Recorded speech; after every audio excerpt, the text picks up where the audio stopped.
پاکستان کے مختلف حصوں میں کئی ادارے سیلاب سے متاثرہ افراد کی امداد اور بحالی کے لیے کوششوں میں مصروف ہیں، مگر بروقت معلومات کے فقدان کے باعث کئی علاقوں کے لوگ امداد کا انتظار کرتے رہتے ہیں۔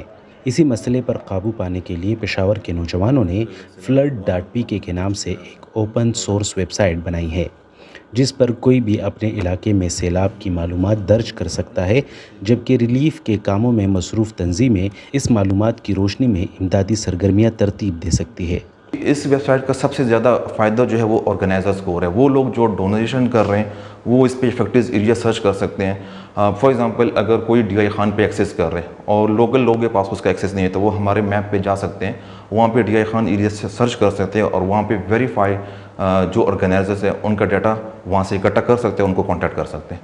خیبر پختونخوا کے ضلعوں نوشہرہ اور چارسدہ میں سیلاب نے تباہی مچائی تو ایک فلاحی تنظیم نے لوگوں کی مدد کے لیے ہنگامی بنیادوں پر کام شروع کیا۔ تنظیم کے ایک عہدیدار کا کہنا ہے کہ ریلیف کے کاموں کے لیے ٹھوس معلومات کا دستیاب ہونا اہم ہے۔ ایک نیچرل ڈیزاسٹر تھا اور ہم چاہ رہے تھے کہ ایک آرگنائزڈ راستے سے ہم لوگوں کو ریلیف دے سکیں۔ تو دیکھیے اس شارٹ ٹائم میں ہم کیا کرتے، ہم لوگوں کو ریلیف دیتے، ہم سروے کرتے، ہم کیا کرتے۔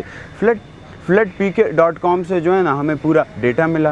سماجی کارکن اور flood.pk کے شریک بانی شفیق گگیانی کا کہنا ہے کہ ترقی یافتہ ممالک میں اعداد و شمار کی بنیاد پر مستقبل میں آنے والے خطرات سے نمٹنے کے لیے منصوبہ بندی کی جاتی ہے۔ بدقسمتی سے ہمارے پاس اس طرح کوئی پلیٹ فارم نہیں ہے جس میں ڈیٹا کے ذریعے اور ٹیکنالوجی کے ذریعے ماضی سے سبق لیا جائے۔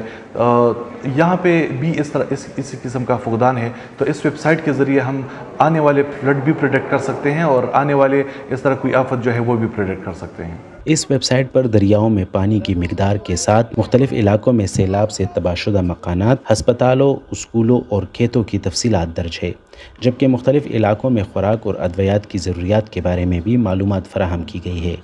عمر فاروق، وائس آف امریکہ، پشاور۔